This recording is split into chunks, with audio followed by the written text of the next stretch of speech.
I wanted to talk today a little bit about color.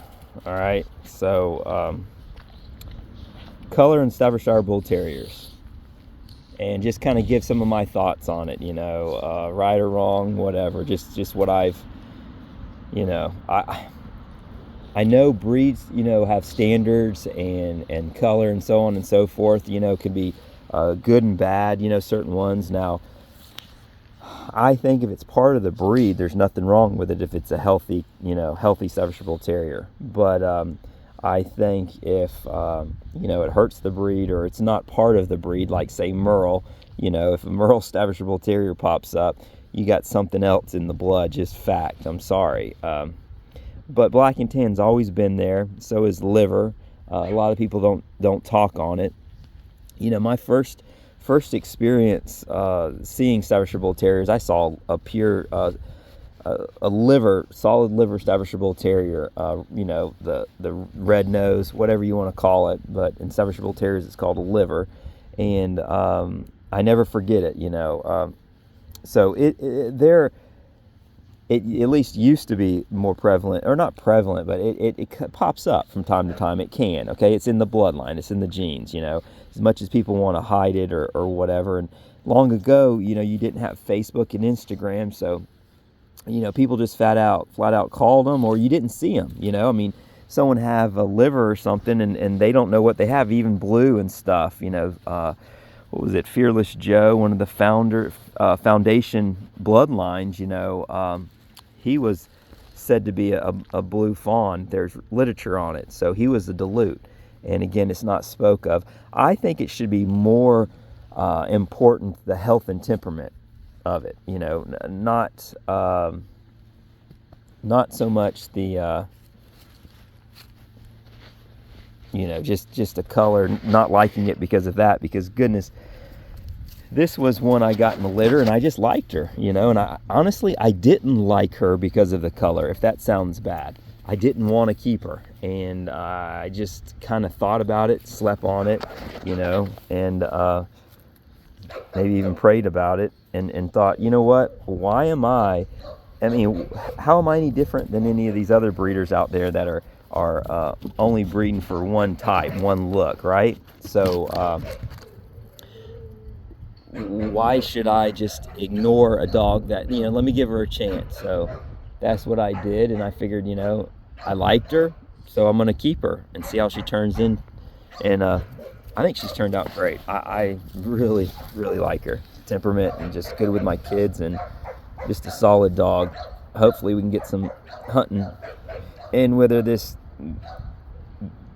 year and see what she's really made of. But if she's anything like her mama and her dogs behind her, grandmother, her brother. Now this dog's brother is DJ, so you can get a good idea. Just a pretty girl. He's off in the UK, but I don't know, I just wanted to mention that, so there's no certain color that a good dog is. A good dog can be any color, is the way I see it. Like I said, as long as it fits in the standard and it's not mixed or crossed or whatever, when we're talking about pure breeds here. But and back then they had their reasons, I've heard all kind of stuff. I've said this before, but I could have sworn I read a book years ago, and it talked about colors, and one of the things it mentioned was just I want to say it was because the liver dogs, at the time were curs, they just weren't game dogs. So, think about this, nobody to talk to, you just own experience. If I got 3 or 4 dogs that came out with red noses at the time and they were no good, they were just curs, then I'm just going to get rid of them, period. And I'm just going to say every pup that comes out of the litter from now on, if they have that nose trait, then darn it, that that pigment, then they're probably no good. So you really got to consider stuff like that, like what was the reason. I also heard the black and tan, the Manchester Terrier, and was just a less desirable terrier at the time. The white terrier was better, so anything that popped up with black and tan, people kind of just stayed away from. Who knows, really? this day and age, we have genetic testing, and we have a lot of knowledge and a lot more experience, and we can share with other people. And good dogs do come in all sorts of colors, and something to think about. Anyways, that's just wanted to give my 2 cents on colors and what I thought about it. And honey, and let y'all know, let y'all know a little bit about my thoughts on it and where I stand. Again, I don't want to be, and same with Blue. I don't really like a dilute dog. It's kind of ugly, I guess you could say. I don't know.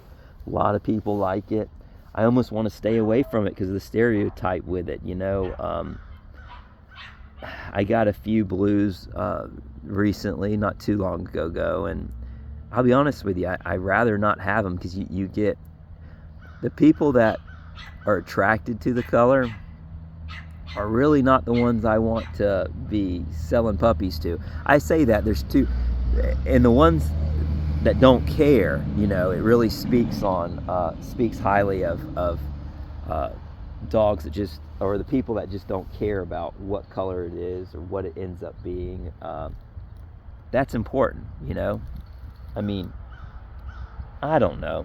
Yeah, Blue is just something else. You get a lot of people that don't understand the breed that wants Blue, or you get people that don't like it because they're so hard up in the whole working side of it. Oh, a good, a real working dog isn't Blue, and blah, blah, blah, blah, blah, which is furthest from the truth.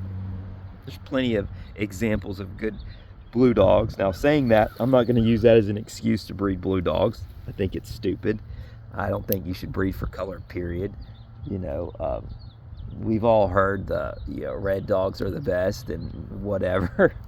And other people have their theories, and maybe so, whatever, but my experience, and that's what I go off of, is I've seen many good dogs in all sorts of colors, and I've seen many bad dogs in all sorts of colors, and you can't just go off that. Now, if we're not talking about selective breeding here, like line breeding. Now, I think there is something to be said on color when you're picking from a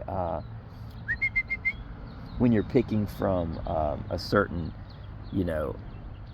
family of dog, right? Maybe you want to, it just, whatever family of dog that is. I don't want to get into all that on this.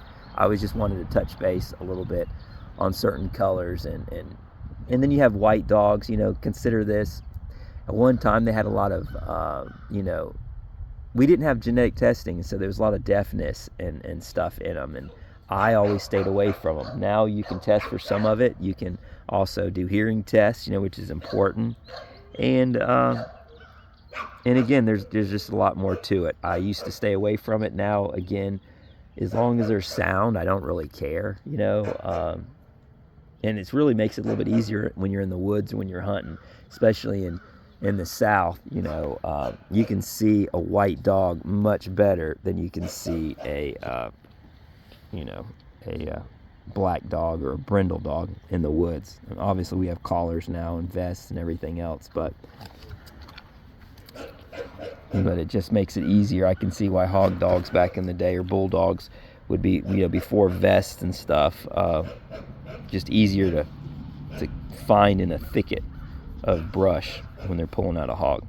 Anyways, all right. I'll talk to y'all later. Bye.